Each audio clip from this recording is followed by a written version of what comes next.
श्री गुरुभ्यो नमः। श्री वेंकटेशं लक्ष्मीशं अनिष्टग्नमभीष्टदं चतुर्मुखेरतनयं श्रीनिवासं भजे निशम्। समाश्रयेत् गुरुं भक्त्या महाविश्वासपूर्वकं निक्षिपेत् सर्वभारांश्च गुरोः श्रीपादपङ्कजे।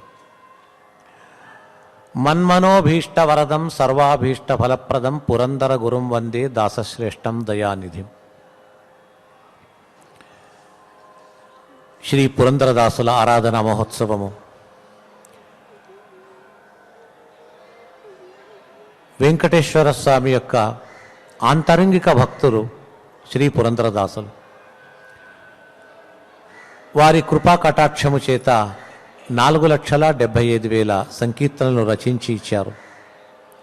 వారి ఆరాధన పురస్కరించుకొని వివిధ ప్రాంతాల రాయచూర్, బెంగళూరు, ఇంకా కర్ణాటకలోని వేరే వేరే ప్రాంతాల నుంచి ఎందరో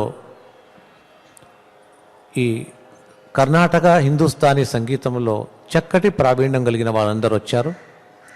స్వామికి ఈరోజు పురందర సంకీర్తన రత్నములను, ఆ సంకీర్తన కుసుమములను సమర్పించడానికి వచ్చారు.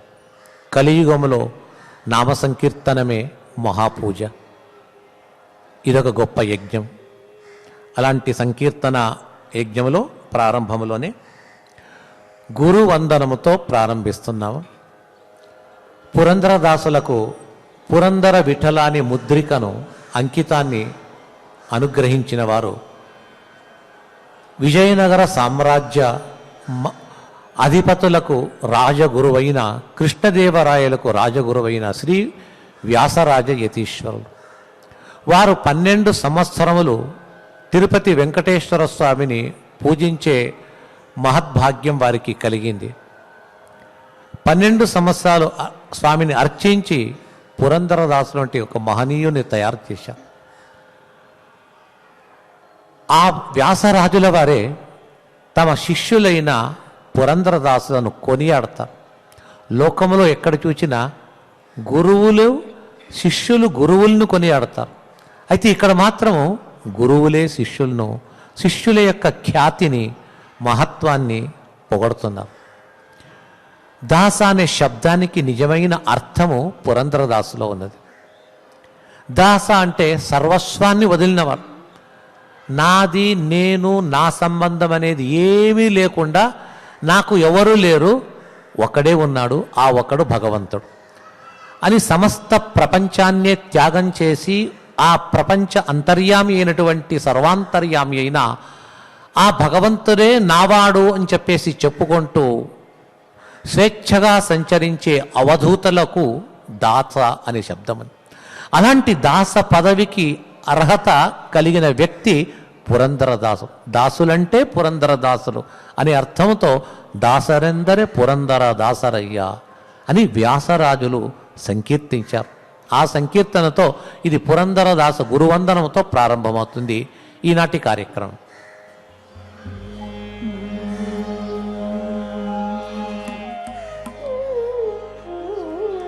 మన్మనోభీష్టవరదం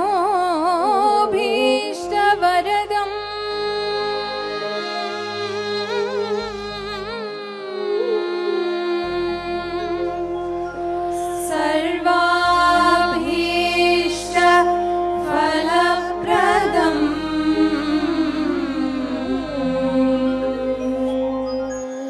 పురందర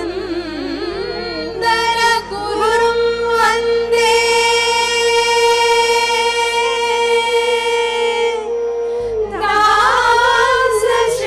దాసశ్రేష్ఠం దయానిధిం.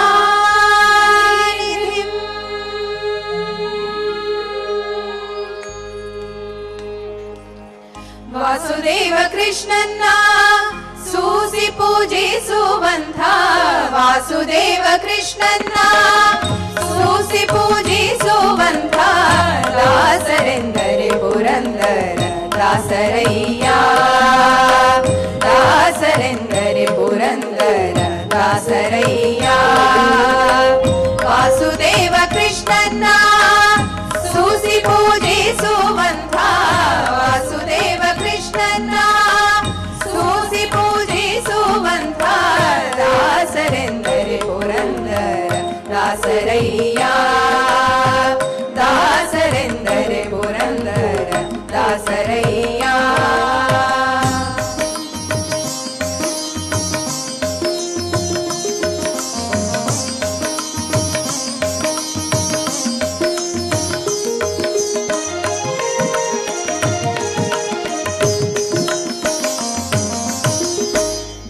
ತ್ರಾಸಕ್ಕಿಲ್ಲದೆ ಹೋಗಿ ಪರರ ಮನೆಗಳ ಪೊಕ್ಕು ತ್ರಾಸಕ್ಕಿಲ್ಲದೆ ಹೋಗಿ ಪರರ ಮನೆಗಳ ಪೊಕ್ಕು ದಾಸನೆಂದು ತುಳಸಿ ಮಾಲೆ ಧರಿಸಿ ದಾಸನೆಂದು ತುಳಸಿ ಮಾಲೆ ಧರಿಸಿ ಬೇಸರಿಲ್ಲದೆ ಅವರ ಕಾಳಿ ಬಳಲಿಸುತ್ತ ಬೇಸರಿಲ್ಲದೆ ಅವರ ಕಾಳಿ ಬಳಲಿಸುತ್ತ ಕಾಸು ಗಳಿಸುವ ಪುರುಷ ಹರಿದಾಸನೇ ದಾಸರೆಂದರೆ ಪುರಂದರ ದಾಸರಯ್ಯ ದಾಸರೆಂದರೆ ಪುರಂದರ ದಾಸರಯ್ಯ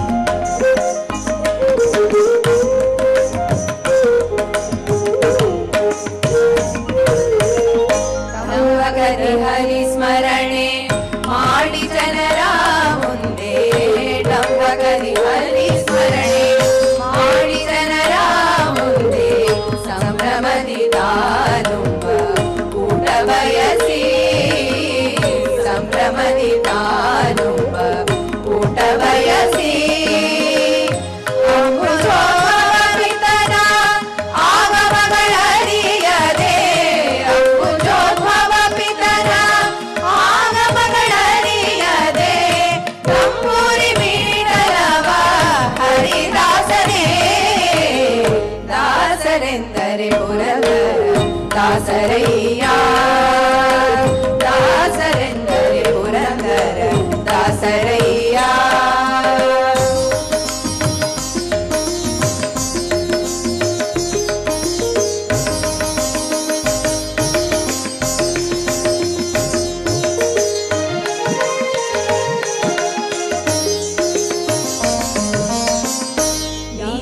ನೀತಿಯಲ್ಲವನರಿತು ನಿಗಮ ವೇದ್ಯನ ನಿತ್ಯ ನೀತಿಯಲ್ಲವನರಿತು ನಿಗಮ ವೇದ್ಯನ ನಿತ್ಯ ವಾತಸುಧನಲ್ಲಿ ಹನ ವರ್ಣಿಸುತ್ತಲೀ ವಾತಸುಧನಲ್ಲಿ ಹನ ವರ್ಣಿಸುತ್ತಲೀ ಗೀತಾನರ್ತನದಿಂದ ಕೃಷ್ಣನ ಪೂಜಿಸುವ ಗೀತಾನರ್ತನದಿಂದ ಗೀತಾನರ್ತನದಿಂದ ಗೀತಾನರ್ತನದಿಂದ ಕೃಷ್ಣನ ಪೂಜಿಸುವ ಗೀತಾನರ್ತನದಿಂದ ಕೃಷ್ಣನ ಪೂಜಿಸುವ ಹುತಾತ್ಮ ಪುರಂದರ ದಾಸರಿವರಯ್ಯ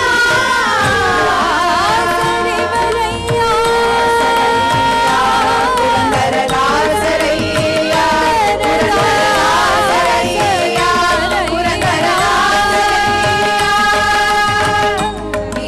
ಗೀತಾನರ್ತನದಿಂದ ಕೃಷ್ಣನ ಪೂಜಿಸುವ ಗೀತಾನರ್ತನದಿಂದ ಕೃಷ್ಣನ ಪೂಜಿಸುವ ಹುತಾತ್ಮ ಪುರಂದರ ದಾಸರಿವರಯ್ಯ ದಾಸರೆಂದರೆ ಪುರಂದರ ದಾಸರಯ್ಯ ದಾಸರೆಂದರೆ ಪುರಂದರ ದಾಸರಯ್ಯ ವಾಸುದೇವ ಕೃಷ್ಣನ್ನ ವಾಸುದೇವ ಕೃಷ್ಣನ್ನ ವಾಸುದೇವ ಕೃಷ್ಣನ್ನ ಸೂಸಿ ಪೂಜಿಸುವಂತ ದಾಸದೇವ ಕೃಷ್ಣನ್ನ ಸೂಸಿ ಪೂಜಿಸುವಂತ ದಾಸರೆಂದರೆ ಪುರಂದರ ದಾಸರಯ್ಯ ದಾಸರೆಂದರೆ ಪುರಂದರ ದಾಸರೆಂದರೆ ಪುರಂದರ ದಾಸರೆಂದರೆ ಪುರಂದರ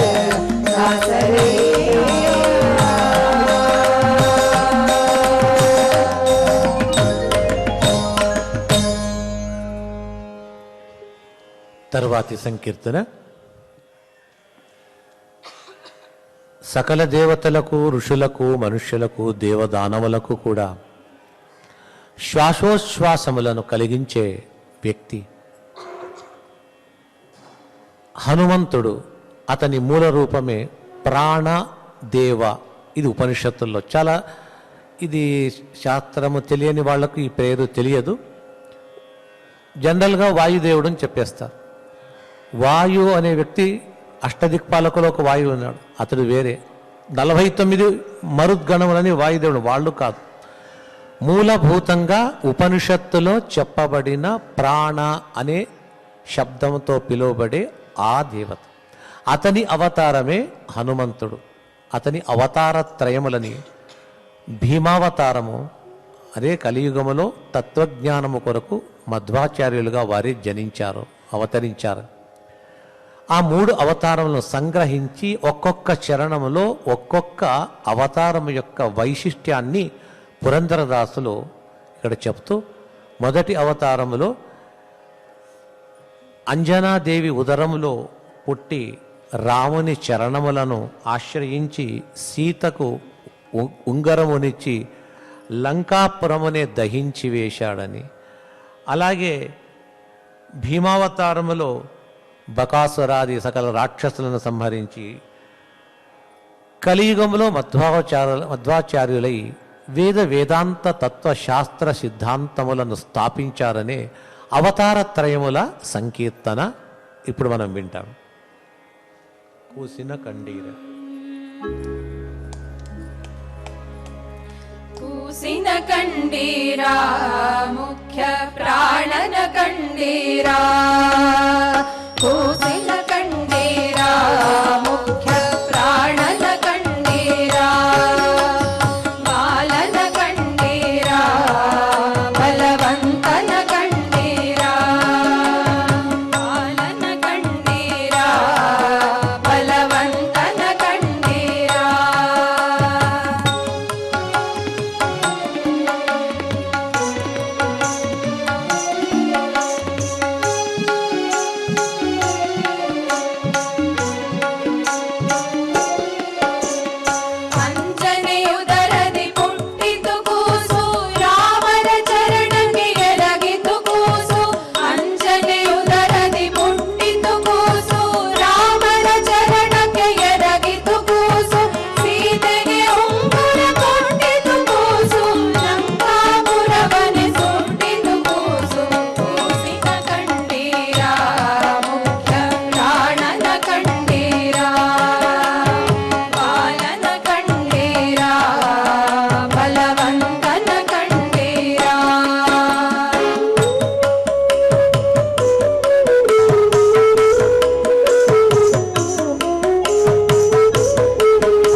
తర్వాతి సంకీర్తన లక్ష్మీదేవి యొక్క అనుగ్రహాన్ని మనం ఎలాగ పొందాలి.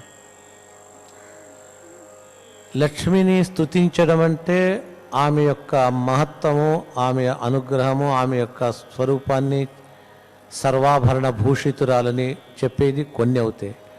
ఇక్కడ ఆమె యొక్క స్వరూప వర్ణనము కాదు, ఆమె అనుగ్రహాన్ని కోరుకోవడం. భగవంతా నీవు నాకు అనుగ్రహించు, అలాగే లక్ష్మీ అమ్మవారు నన్ను అనుగ్రహించు. ఆ అనుగ్రహములో అనేక రకాలు. ఏ విధమైన అనుగ్రహం కావాలా? మనమందరం కోరేది ఒకే ఒక అనుగ్రహము, సంపదలను ఇవ్వు. సంపదలు మాత్రం మనం అడిగి ఆ అనుగ్రహాన్ని పొందితే సుఖాన్ని పొందలేరు. మరి ఎలాంటి అనుగ్రహాన్ని మనము అడగాల? ఏ అనుగ్రహాన్ని అడిగితే త్వరగా అమ్మవారు అనుగ్రహిస్తారు, కరుణిస్తారు అనే అంశానికి పురంధరదాసులు చెప్తున్నారు. అమ్మా, నీవు ఆ మహావిష్ణువుతో ఎప్పుడూ కూడి ఉంటావు. అతనితో నీవు ఉన్నప్పుడు మా విజ్ఞాపనాన్ని, విన్నపాన్ని నీ ముందు పెడతాను, నాకు తెలుపమ్మా. నీవు అనుగ్రహించేటట్టయితే నాకు కావాల్సింది ఏమంటే ఆ నందగోప కుమారుడైన ముద్దు బాలకుడైన ఆ కృష్ణుడు, బాలకృష్ణుడు, ఆ కృష్ణుని యందు మా మనస్సు ఎప్పుడూ ఆసక్తమై ఉండేటట్టుగా చే. మనస్సు అటు ఇటు వెళ్లకుండా ఆ బాలకృష్ణుని యొక్క చరణార విందముల వైపు వెళ్ళేటట్టుగా చే. ఇంకొక అనుగ్రహం అడుగుతున్నారు. నా ఇంటి పనిని నేను చేసుకోవడానికి నాకు సంతోషం కలిగి. చాలామంది కొద్ది సంపద వస్తే లేదా మనకు ఏదైనా ఇది ఎక్కువైతే, బద్ధకం ఎక్కువైతే ఇంటి పనులు మనం చేయక ఒక పని మనిషికి చెప్పో లేదా ఇంకొకరికి చెప్పి చేయిస్తాం. అలాగొద్దు, నీ ఇంటి పనిని నీవు చేసుకో. అది ఎవరు చేస్తారంటే ఇంతమంది భృత్యులు ఉన్న, సేవకులు ఇంటి నుండి ఉన్న లక్ష్మి తన మందిరము, వైకుంఠములో ఉండే హరిమందిరము యొక్క మార్జనము, ఆ ఇంటిని తొడవడము, చెత్త కసువు ఎత్తేయడము, ఇవంత పనులు ఎవరికి చెప్పక తానే స్వయంగా చేస్తుందట. ఆ విధంగా నీవు చేస్తూ ఇలాగా సుఖంగా ఉంటావో మా ఇంటి పనులను నాకు చేసేటట్టుగా కలిగించు, ఆసక్తి కలిగించు. ఈ చెవులు సార్థకం ఎప్పుడు భాగవత, భారత, హరివంశ కథలను విన్నప్పుడు సార్థకమైంది. అలాంటిది ఒక్కొక్క ఇంద్రియముల యొక్క సార్థకత భగవత్ సేవ చేసి నేను ధన్యులమై నా జీవనమే ధన్యం కావాలా, అలా అనుగ్రహించు అని లక్ష్మీదేవిని ప్రార్థిస్తూ మద్దు మాడబారదేనే ముద్దు రమాదేవి, మాయాదేవి అని చెప్పేసి ప్రార్థిస్తున్నాను. మద్దు మాడబారదేనే ముద్దు మాయాదేవి, మద్దు మాడబారదేనే ముద్దు మాయాదేవి, ಮುದ್ದು ಬಾಲಕೃಷ್ಣನಲ್ಲಿ ಮನಸ್ಸು ನಿಲ್ಲುವ ಹಾಗೆ ಮದ್ದು ಮಾಡಬಾರದೇನೆ ಮುದ್ದು ಮಾಯಾದೇವಿ, ಮುದ್ದು ಬಾಲಕೃಷ್ಣನಲ್ಲಿ ಮನಸ್ಸು ನಿಲ್ಲುವ ಹಾಗೆ ಮದ್ದು ಮಾಡಬಾರದೇನೆ, ಮದ್ದು ಮಾಡಬಾರದೇನೆ.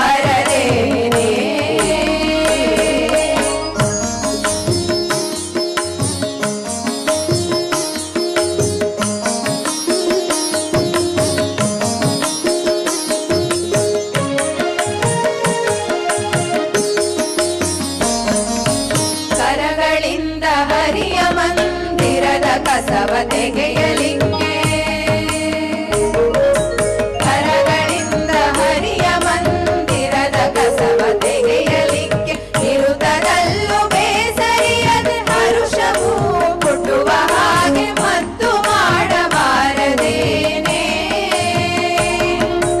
ನಿರುತದಲ್ಲೂ ಬೇಸರಿಯದೆ ಹರುಷವೂ ಮುಟ್ಟುವ ಹಾಗೆ ಮದ್ದು ಮಾಡಬಾರದೇನೆ ಮುದ್ದು ಮಾಯಾದೇವಿಯೇ.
లక్ష్మీ అమ్మవారిని ప్రార్థించాము. ఇక స్వామి దగ్గరికి వెళ్ళాలి. ఇంకా స్వామి దర్శనానికి వెళ్ళాలంటే ముందు అమ్మవారి అనుగ్రహం కావాలి. వెంకటేశ్వర స్వామిని సందర్శించిన సందర్భములో పురంధరదాసులు అతన్ని చూచి దర్శిస్తూ ఉండగా ఆ వెంకటేశ్వరుని విగ్రహములో ఆ వెంకటేశ్వరుడు కాసేపు అగుపించి ఇంకా కాసేపట్లో వేణువును చేతపట్టి సుశ్రావ్యమైన రీతిగా ఆ స్వరయుక్తంగా వేణువును ఊదుతూ ఉన్నాడట. ఆ వేణువ నాద విశారదుడైన గోపాల కృష్ణుడే వీరికి దర్శనమిచ్చాడు.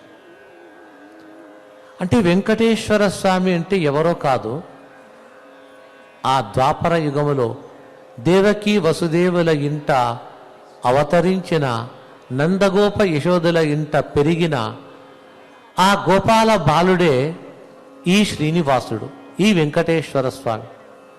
ఇది తత్వము శాస్త్రం చెప్పింది. కొందరికి తెలుసు, కొందరికి తెలియదు. వెంకటేశ్వర స్వామి ఎక్కడి నుంచో వైకుంఠం నుంచి వచ్చాడు. లక్ష్మీదేవి ఏమో పోట్లాడి వెళ్ళిపోయిందట. ఆమెను వెతుకుతూ భూలోకానికి వచ్చాడు, ఇక్కడ స్థిరపడ్డాడు. ఇది కేవలం ఒక కల్పితమైన ఒక హాస్య లోక విడంబమైన కథ అంతే. వాస్తవంగా లక్ష్మీదేవి వెళ్ళిపోయింది, వెంకటేశ్వరుడు వచ్చాడు అని కాదు. భక్తుల అనుగ్రహం కొరకే స్వామి అక్కడుంటే ఎవరు రారు నా దగ్గరికి, తక్కువ మంది వస్తారు, ఇక్కడ రావాలని వచ్చాడు. ఎప్పుడొచ్చాడో ఆ కృష్ణుని రూపముతో పాటే ఆ కృష్ణుడే ఇంకొక రూపముతో వెంకటేశ్వర స్వామిగా ఉన్నాడు. కృష్ణుడే వెంకటేశ్వరుడు అని శాస్త్రము దాన్ని చెప్తున్నారు. వారికి అలాగే దర్శనం కూడా కలిగింది పురంధరదాసుడు. ఆ వెంకటేశ్వరుని చూచి స్తుతిస్తూ ఆ స్తోత్రములో ఈ శబ్దములు వాడుతున్నాడు. వేణునాద బారో వెంకటరమణనే బారో. వెంకటరమణనే బారో అని చెప్పేసి కొన్ని సంకీర్తనలు చెప్పారు.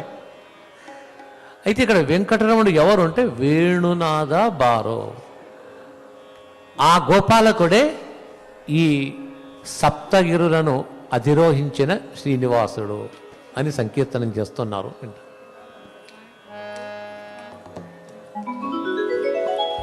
వేణునాద బారో వెంకటరమణనే బారో, వేణునాద బారో వెంకటరమణనే బారో.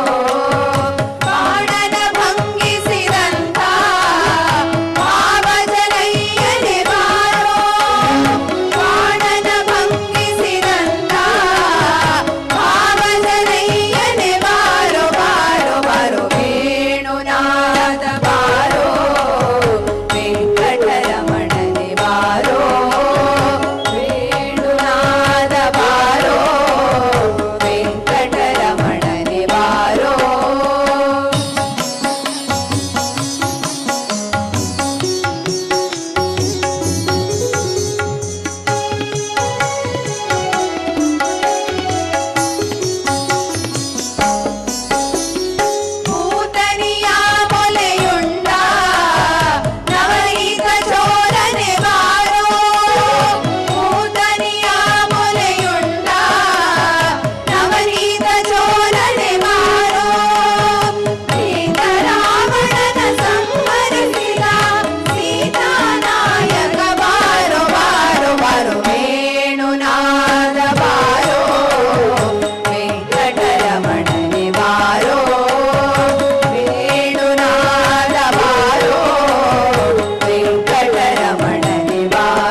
కొన్ని అవతారాల్లో ఆ భగవంతుని అవతార కాలం అనుకోండి. ఉదాహరణ రామావతారం. ఆ త్రేతాయుగంలో రాముడు అవతరించిన సందర్భంలో రాముడు కాస్త బాలకుడై యువకుడై పెరుగుతప్పుడు అతని యొక్క అద్భుతమైన గుణముల చేత ప్రజలు ఆకర్షితులైపోయి ఆ జగత్తే రామమయమైపోయిందని స్కాంద పురాణములో రామకథను చెప్పే సందర్భములో పార్వతికి పరమేశ్వరుడు చెప్తాడు, తస్మిన్ కాలే మహారాజా రామ ఏవాభిధీయతే. లోకములో ఎక్కడ చూచినా రామ రామ రామ. ప్రతి ఇంట్లో తమ పిల్లల పేరు వేరే ఉన్నా కూడా పిలిచేటప్పుడు రామ అని పిలిచేవారు. వాళ్ళకి తెలియకుండా అలాగ వచ్చేది. ఆ విధంగా కొన్ని అవతారాల్లో కృష్ణావతారంలో కృష్ణుడు ఈ భక్త శిఖామణులైన దాస శ్రేష్ఠులు వారికి కూడా వాళ్ళ ఊర్లో ఉంటే ఎక్కడికి వెళ్ళినా కూర్చుంటే లేస్తే నిద్రపోయినా కలపడినా ఆ కలలో వారికి ఏం అగుపించేదంటే ఒక వెంకటేశ్వర స్వామి అటు. తమ యొక్క అనుభవాలను వారు ఇలా చెప్పుకుంటారు. అక్క చెల్లెళ్ళు మాట్లాడుకొని, అన్నదమ్ములు మాట్లాడుకొని, అన్న చెల్లెళ్ళు మాట్లాడుకున్నా ఏం చూచావు ఈరోజు విశేషం ఏమంటే చెప్తారు. నాకు ఒక కళ పడింది, కళలో ఏం చూచావంటే కళలో ఆ వెంకటేశ్వర స్వామి యొక్క పాదములు చూచాను. కనస్సు కండేనే మనదలి కళవళగొండేనే ఏన ಹೇಳಲಿ ತಂಗಿ తిమ్మయ్యన పాదవను కండి. ఏం చెప్పాలా? ఆ ఎక్కడ చేసిన కళ్ళు మూసుకొని తెలిసిన వెంకటేశ్వర స్వామి పాదపద్మాలే నాకు అగుపిస్తూ ఉంది అని ఆ వర్ణన, స్వామి యొక్క వర్ణనను చాలా చక్కగా చేశారు పురంధరదాసులది. వింటాం.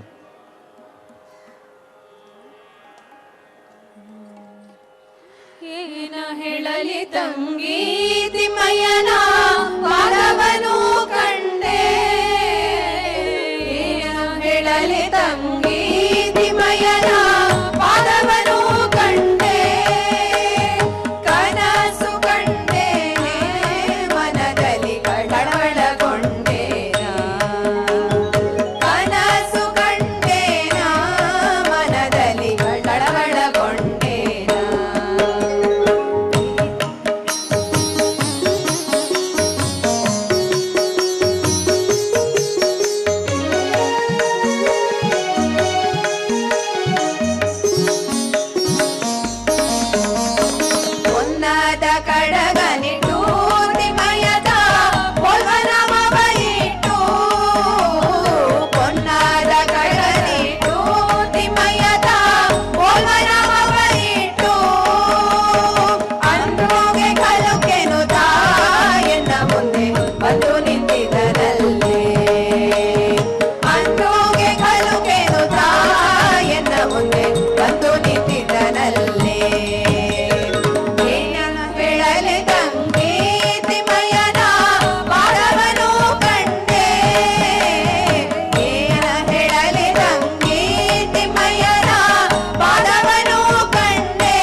కృష్ణలీలలను చెప్పే సందర్భంలో కృష్ణుని దినచర్యలలో గోవులను పిలిచిగలుట, వాటిని అరణ్యాల్లో నది తీరంలో వదిలేసి రోజు ఏదో ఒక బాలలీల, చెట్లు ఎక్కటము, ఆటలాడటము, ఇవంతా సాధారణంగా ఉంటుంది. ఇంకా కొన్ని సందర్భాల్లో ఇప్పుడు మన వాళ్ళు ఏమైనా చేస్తుంటారు, ఏదైనా ఒక మంచి పండగలు లేదా ఒక ఘనకార్యం జరిగినప్పుడు, మంచి విజయం సాధించినప్పుడు ఈ రంగులు వేసుకుంటూ ఉంటారు. దాన్ని హోలీ పండుగలో మాత్రం వేసుకుంటారు. అది హోలీ పండుగ మాత్రమే కాదు, ఒక శుభ సూచకం. ఏదైనా ఒక మంచి పని జరిగితే, ఒక ఘన విజయాన్ని సాధిస్తే ఆ రంగులు వేసుకుంటూ ఉంటారు. ఆ కృష్ణుని చరిత్రలో ఎప్పుడు కావాలంటే అప్పుడు వేస్తూ ఉంటారు. ఏమంటే నిత్యము అతడు విజయాన్ని సంపాదిస్తుంటాడు. పుట్టిన 7 రోజుల్లోనే పూతన సంహారం, అది ఒక విజయం కదా. 3వ నెలలో శకటాసురుని సంహారం, అలాగే తృణావర్తుడు ఎందరినో సంహరిస్తూ వచ్చాడు. దుష్టులను నిగ్రహించాడు, కాళీయుణ్ణి మర్దించాడు, గోవర్ధన గిరినెత్తాడు. 1, 2 ఆ బాలకృష్ణుడు చూపిన అద్భుతమైనటువంటి అతని లీలల్లో చూపినటువంటి అది బ్రహ్మాదులకు కూడా ఆనందము, ఆశ్చర్యము కలిగించే విషయాలు చాలా ఉంది. ఆ దిశలో ఆలోచిస్తే కృష్ణుడు అప్పుడప్పుడు ఈ వసంత ఋతువులో వసంతములు అని చెప్పేసి ఆ రంగురంగుల ఆ నీళ్లను పైకి ఒకరికొకరు చిమ్ముకుంటూ ఉంటారు, హోలీ పండుగ వలి వేసుకుంటూ ఉంటారు. అలాగా కృష్ణుడు అప్పుడు ఆటలు ఆడేవాడట. ఆడిద నోకుళియా నమ్మరంగా.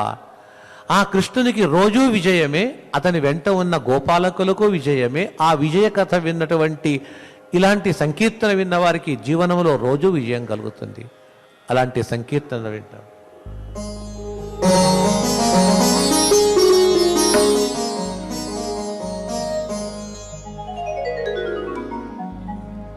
ಆಡಿದನೋ ಕುಳಿಯ ನಮ್ಮರಂಗ, ಆಡಿದನೋ ಕುಳಿಯ, ಆಡಿದನೋ ಕುಳಿಯ ನಮ್ಮರಂಗ, ಆಡಿದನೋ ಕುಳಿಯ. ರಂಭಿಸಿ ಕರೆದು ಚುಂಬಿಸಿ ಒಗೆದನು ರಂಭೆರಿಗೋ ಕುಳಿಯ, ರಂಭಿಸಿ ಕರೆದು ಚುಂಬಿಸಿ ಒಗೆದನು ರಂಭೆರಿಗೋ ಕುಳಿಯ. ಆಡಿದನೋ ಕುಳಿಯ ನಮ್ಮರಂಗ, ಆಡಿದನೋ ಕುಳಿಯ, ಆಡಿದನೋ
పుట్టిన ప్రతి ప్రాణులు భవసాగరములో నిమగ్నమై ఉంటుంది.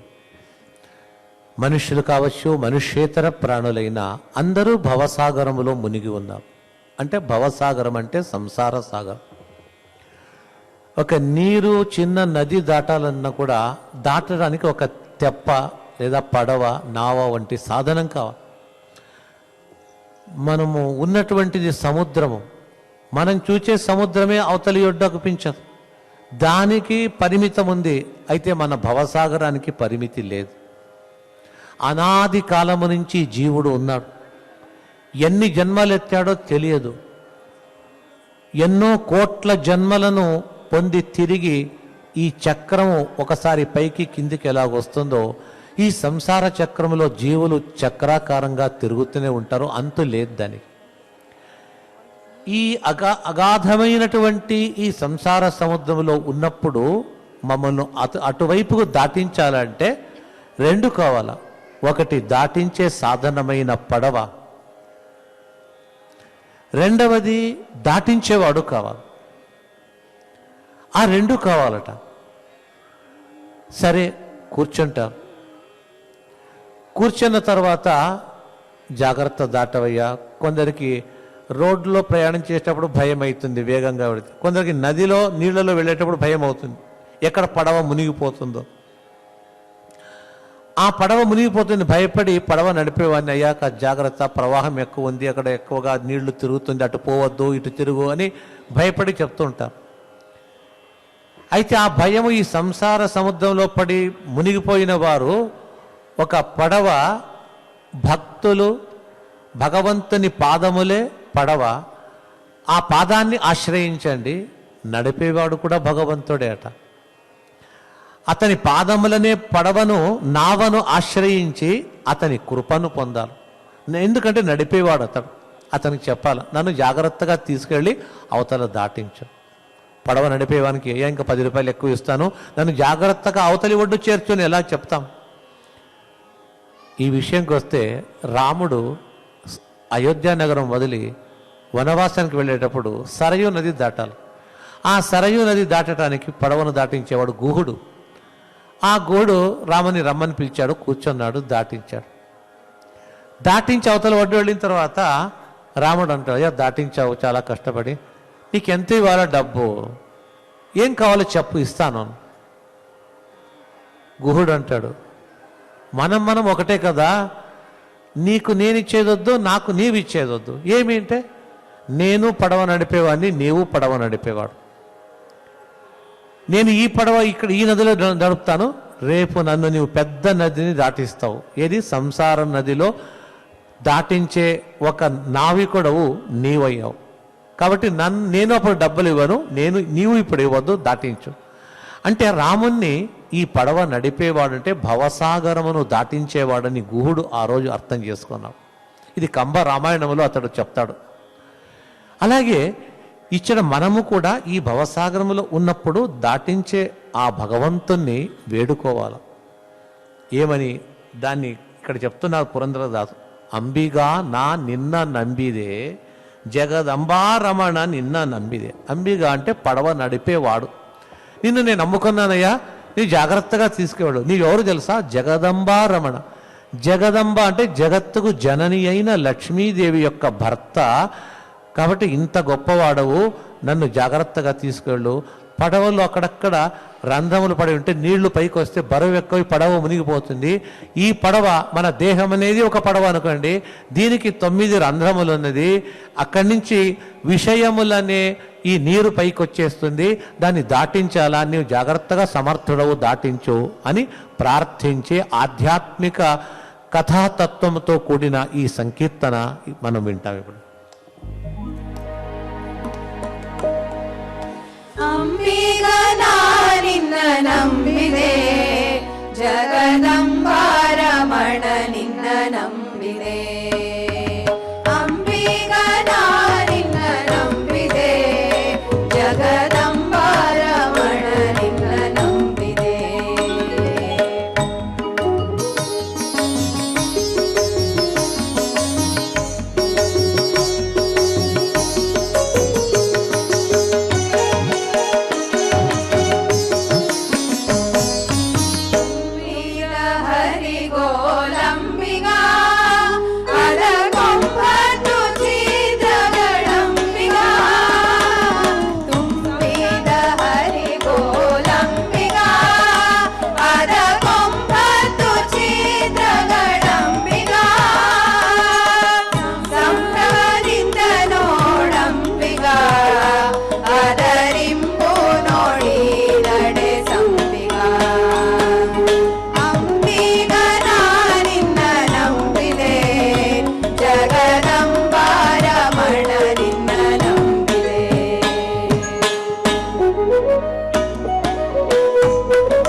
దాస సాహిత్య సంకీర్తనలే ఇది ఆధ్యాత్మిక మయం. ఇది అక్కడక్కడ స్తోత్ర భాగం ఉంటుంది. స్తుతి మాత్రమే కాక అధ్యాత్మ అర్థములను ఇది బాగా ప్రకటిస్తుంది. పైచూపుకు సాధారణమైనటువంటి ఒక అర్థం అగుపిస్తే అందు లోపల దిగి వెళితే గూఢార్థములు ఉపనిషత్తులో చెప్పిన, ఇతిహాసాల్లో చెప్పినటువంటి ఆ అర్థమే స్ఫురిస్తూ వస్తుంది. ఎవరికైతే ఉపనిషత్తులు చదివి అర్థం తెలుసుకొని వేదముల యొక్క అర్థం గ్రహించి వేదములను అర్థానుసంధానంగా పారాయణం చేస్తే ఫలం కలుగుతుంది. అయితే వేదములు చదవడమే ఒక కష్టము, చదివిన తర్వాత అర్థం చేసుకోవాలంటే ఇంకా కష్టము. వేదం వచ్చిన వారికి అందరికీ అర్థం తెలుస్తుందని ఏం లేదు. ఇవంతా కావాలంటే జీవనమంతా దానికి ముడుపుగా పెట్టినా పూర్తి చేయలేం. అలాంటి వేద ఉపనిషత్తుల అర్థాన్ని సరళమైన వారు మాట్లాడుకునే భాషలో దీన్ని రాస్తే అది సంగీత మాధ్యమంగా తీసుకెళ్ళినట్టయితే ఎవరికైతే చదువు విశేషమైనటువంటి జ్ఞానం లేదు వారికి కూడా ఈ తత్వము అర్థం కావాలా, అందులో దాగి ఉన్నటువంటి మహిమను తెలుసుకొని మహిమాన్వితుడైన భగవంతుణ్ణి చూడగలగాల, ఆ సాహిత్యంలోనే పరమాత్మని దర్శనం చేసుకోవాలా అనే తలంపుతో ఆధ్యాత్మిక అర్థముతో కూడిన ఎన్నో సంకీర్తనలు. అందులో ఒకటి బ్రహ్మానందద సభೆಗಳಲ್ಲಿ సుమ్మనే అని చెప్పేసి ఆ సంకీర్తనను వింటాను. ಬ್ರಹ್ಮಾನಂದದ ಸಭೆಯೊಳಗಲ್ಲಿ ಸುಮ್ಮನೆ ಇರುತ್ತಿಹುದೇನಯ್ಯ, ಸುಮ್ಮನೆ ಇರುತ್ತಿಹುದೇನಯ್ಯ, ಸುಮ್ಮನೆ ಇರುತ್ತಿಹುದೇನಯ್ಯ. ಬ್ರಹ್ಮಾನಂದದ ಸಭೆಯೊಳಗಲ್ಲಿ ಸುಮ್ಮನೆ ಇರುತ್ತಿಹುದೇನಯ್ಯ, ಸುಮ್ಮನೆ ಇರುತ್ತಿಹುದೇನಯ್ಯ.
మహారాష్ట్రలో ఎందరో సాధు సంతలు ఉన్నారు.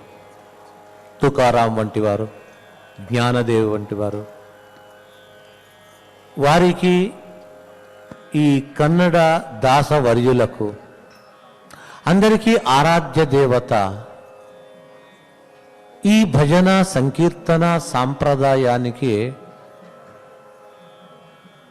ఒక అధిపతి వలె ఉండే వ్యక్తి పాండురంగ విఠలుడు. అందుకే వీరందరి చివరి అంకితములో విఠల అని వస్తుంది. పురందర విఠల. పురందర అంటే పురములను ధరించిన వాడు మహావిష్ణువు, అతడే పురందర విఠల. విఠలుడు ఆ పాండురంగ విఠలు. అలాగే విజయ విఠల అంటే విజయ అనేది భగవంతుని పేరు, విజయ విఠల. ఇలాగ గోపాల విఠల, జగన్నాథ్. మహారాష్ట్రలో ఉండే సాధు సంతలకు విఠలుడే అధిపతి. వీరందరికీ అధిపతి అయిన అతన్ని ఏమంటారంటే నాదబ్రహ్మ అని పిలుస్తారు. పాండురంగ విఠల స్వామికి అదొక మరొక పేరు. ఎప్పుడు నాదం వినిపిస్తూ ఉండాలట. ఆ తాళనాదమైనా వినిపిస్తుండాలి. నిరంతరము ఆ భక్తులు వెళ్ళి అతని ఎదుట తాళం వేస్తూ ఉండేవాడు. ఆ భక్తులు వేసే తాళానికి, భక్తులు చేసే గానానికి ఆ పాండురంగ స్వామి మైమరిచి తాను కూడా నర్తనం చేసేవాడట. ఇది ఆ పాండురంగ విఠలుడు, అతని భక్తుల యొక్క సంగతి. అయితే ఆ పాండురంగ విఠలుడు ఎప్పుడు, ఎందుకు వచ్చాడు? ఇప్పుడు ఎక్కడైతే చూస్తున్నామో ఆ స్థలానికి ఎప్పుడొచ్చాడు, ఎందుకు వచ్చాడు?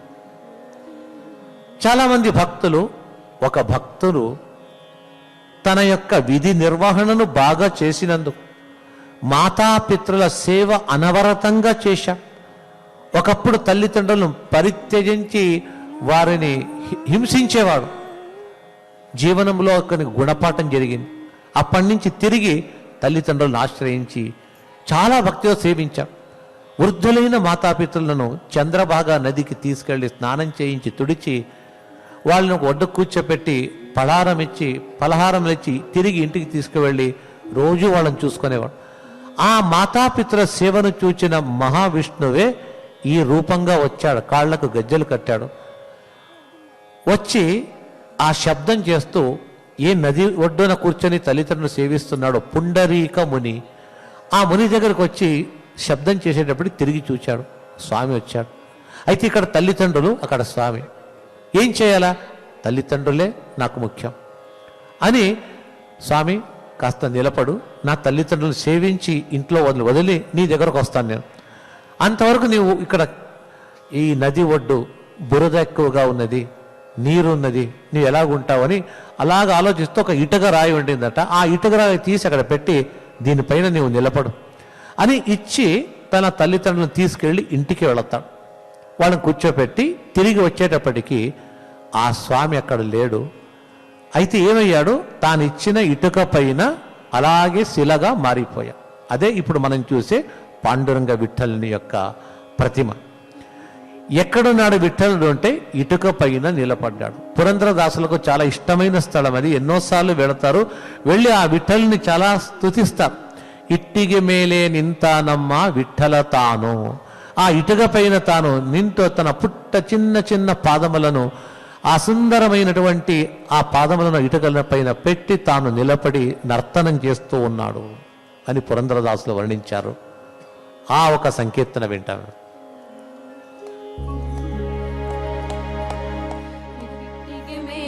నింతానమ్మ విఠల తాను పుట్ట పాద ఊరి నింత తిట్ట తాను.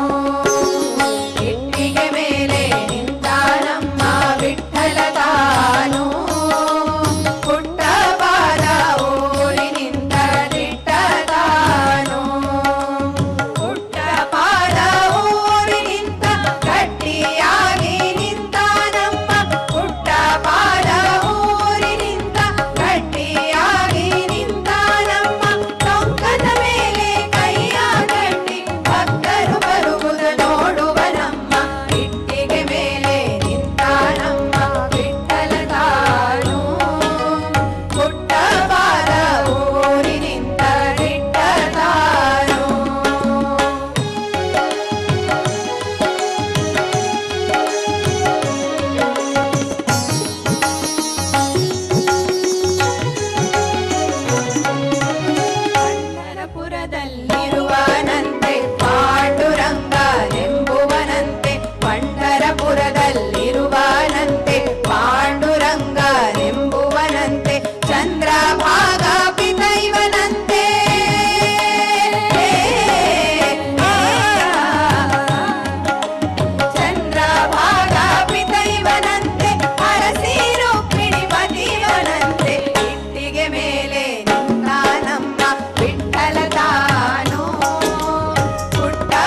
ಕನಕದಾಸೆ ನಿಮಗಿಲ್ಲವಮ್ಮ, ಹಣದ ಆಸೆ ಬೇಕಿಲ್ಲವಮ್ಮ, ನಾದ ಬ್ರಹ್ಮ ಎಂಬುವನಮ್ಮ.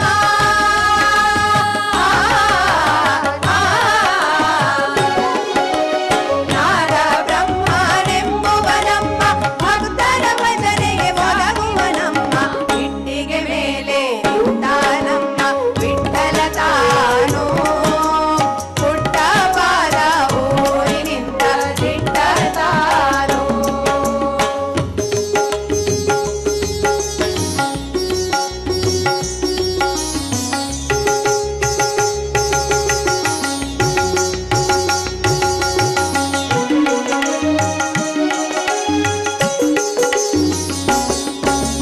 ಕರಿಯ ಕಂಬಳಿ ಹೊತ್ತಿಹನಮ್ಮ, ಹಣೆಗೆ ನಾಮ ಹಚ್ಚಿಹನಮ್ಮ, ಕರಿಯ ಕಂಬಳಿ ಹೊತ್ತಿಹನಮ್ಮ, ಹಣೆಗೆ ನಾಮ ಹಚ್ಚಿಹನಮ್ಮ, ತುಳಸಿ ಮಾಲೆ ಹಾಕ್ಯಾನಮ್ಮ.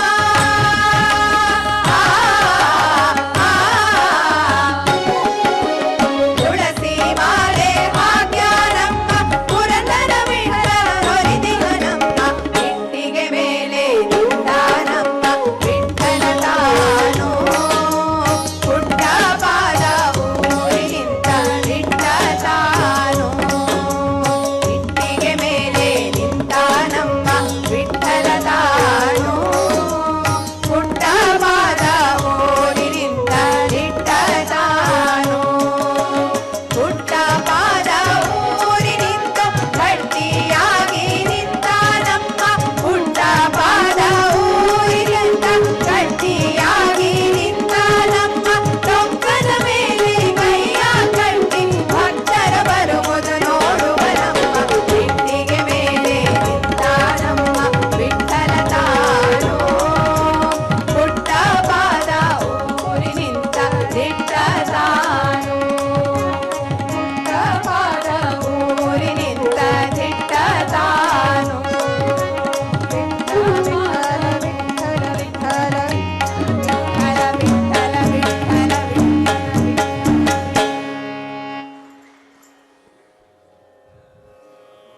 భక్తుల మొరను ఆలకించేవాడు భగవంతుడు. అధికారులు కాస్తే తమ దగ్గర పనిచేసే వారి యొక్క మొలను ఆలకించవచ్చు, ఆలకించకపోవచ్చు. అయితే భక్తులు కోరితే ఎలాంటి కష్టమైన పరిస్థితి అయినా కరుణిస్తాడట భగవంతుడు. ఏదైనా సాధ్యము కానటువంటిది.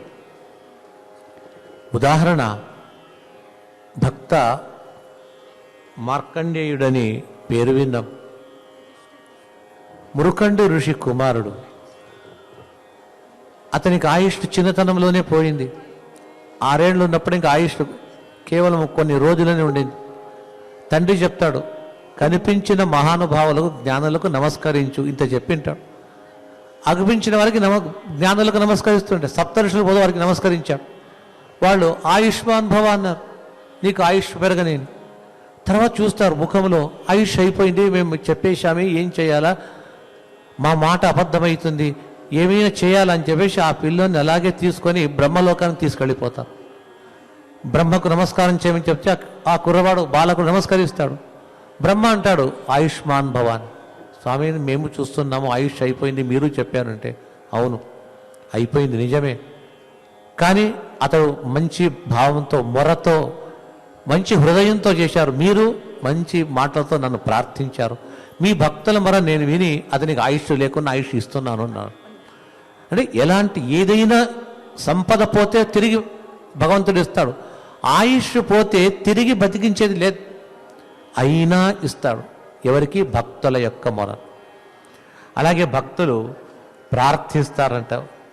ఒక మహానుభావుడైనటువంటి వాళ్ళు ప్రార్థించేంత పురంధరదాసులే శ్రీ వెంకటేశ్వర స్వామి దగ్గర వచ్చి, నానేన మాడిదనో రంగయ్య రంగా నీ అన్న కాయబేకు, ఎందుకయ్యా నన్ను ఇలా పెట్టావు, నేనేం చేశాను, నన్ను రక్షించు, నన్ను కాపాడు అని పరిపరి విధములుగా, వారికి కాదు ఇది మన కొరకు, మీరు ఇలా ప్రార్థించండి, మీకు ఎలాంటి కష్టం వచ్చినా ఆ స్వామి మిమ్మల్ని ఆడుకుంటాడు, అతడు మిమ్మల్ని కాపాడుతాడు, ఆదుకుంటాడు అతడు అని చెప్పేసి ఈ విధంగా చెప్పే సంకీర్తన వింటాం ఇప్పుడు. ನಾನೇನ ಮಾಡಿದೆನೋ ರಂಗಯ್ಯ ರಂಗ ನೀಯನ್ನ ಕಾಯಬೇಕು. ನಾನೇನ ಮಾಡಿದೆನೋ ರಂಗಯ್ಯ ರಂಗ ನೀಯನ್ನ ಕಾಯಬೇಕು. ಮಾನಾಭಿಮಾನವು ನಿನ್ನದು ಎನಗೇನೋ, ನಾನಾಭಿಮಾನವು ನಿನ್ನದು ಎನಗೇನೋ. ದೀನ ರಕ್ಷಕ ತಿರುಪತಿಯ ವೆಂಕಟರಮಣ ನಾನೇನ ಮಾಡಿದೆನೋ ರಂಗಯ್ಯ ರಂಗ ನೀಯನ್ನ ಕಾಯಬೇಕು.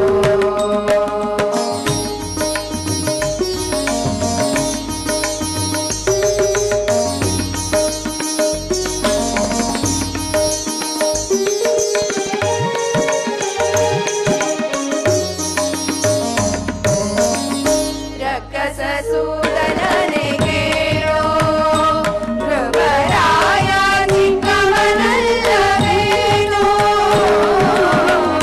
ರಕ್ಕಸ ಸೂದನನೆ ಕೇಳೋ ಧ್ರುವರಾಯ ಚಿಕ್ಕವನಲ್ಲವೇನೋ. ಉಗಿ ಬರುವ ಕರ್ಮ ಮಾಡಿದ ನಾವಿನ, ಉಗಿ ಬರುವ ಕರ್ಮ ಮಾಡಿದ ನಾವಿನ ಮಂಗನ ಮಾಡಲೇನೋ. ನಾನೇನ ಮಾಡಿದೆನೋ ರಂಗಯ್ಯ ರಂಗ ನೀಯನ್ನ ಕಾಯಬೇಕು.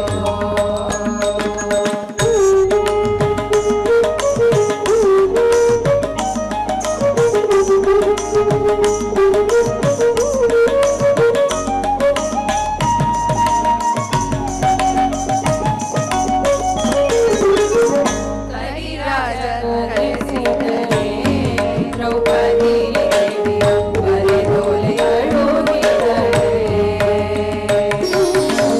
ಕರಿರಾಜ ಕರೆಸಿದರೆ ದ್ರೌಪದಿ ದೇವಿ ಬರೆದೊಲೆಗಳು ಬಿಡರೆ. ಹರುಷದಿಂದಲೇ ಋಷಿಪತಿಯ ಶಾಪವ, ಹರುಷದಿಂದಲೇ ಋಷಿಪತಿಯ ಶಾಪವ ಪರಿಹರಿಸಿದೆಯಲ್ಲೋ. ನಾನೇನ ಮಾಡಿದೆನೋ ರಂಗಯ್ಯ ರಂಗ ನೀಯನ್ನ ಕಾಯಬೇಕು.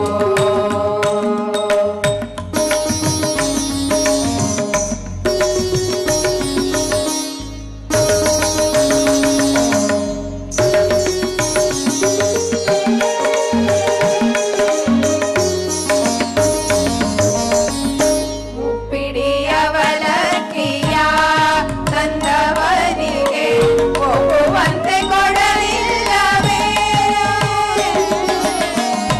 ಉಪ್ಪಿಡಿಯವಲಕ್ಕಿಯ ತಂದವನಿಗೆ ಒಪ್ಪುವಂತೆ ಕೊಡಲಿಲ್ಲವೇನೋ.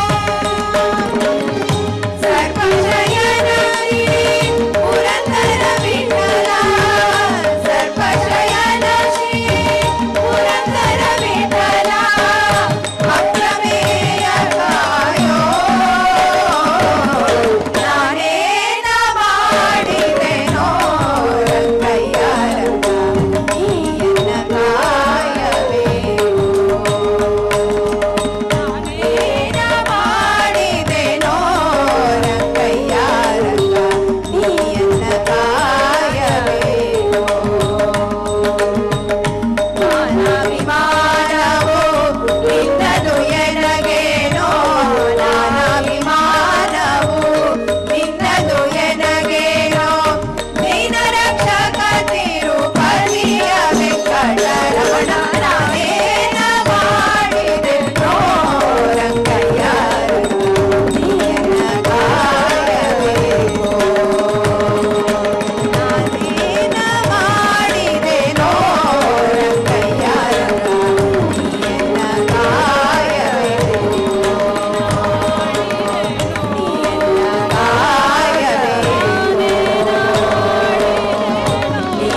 ఈ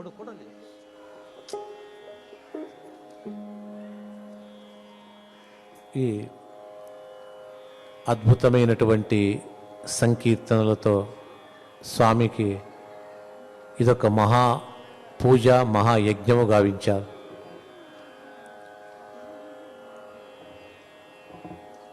కలియుగములో భగవంతుడు సంతృప్తి నొందేది కూడా కలవు కేశవ కీర్తనాథం. ఆ భగవంతుని సంకీర్తనమే ఒక మహాపూజ మహాయజ్ఞం. ఇలాంటి సంకీర్తనాలు ఇంతవరకు చాలా అద్భుతంగా చేస్తూ వచ్చారు. ఈనాడు ఒక గొప్ప పర్వకాలము. ఈ పర్వకాలములో వారిని సంతోషపరిచేది, ఎవరి ఆరాధన, ఎవరి తిరునక్షత్రము, వారి జయంతి వస్తే వారి రచనలను బయటికి తీసుకురావడం, దాని పారాయణము లేదా ప్రవచనము లేదా సంకీర్తనం చేయడం, ఇది వారికి తృప్తి. వారిని ఫోటో పెట్టి పూజించి హారం వేసి చేస్తాం, అది చేయాలి, అది సాధారణమై అది ఎవరైనా చేస్తారు.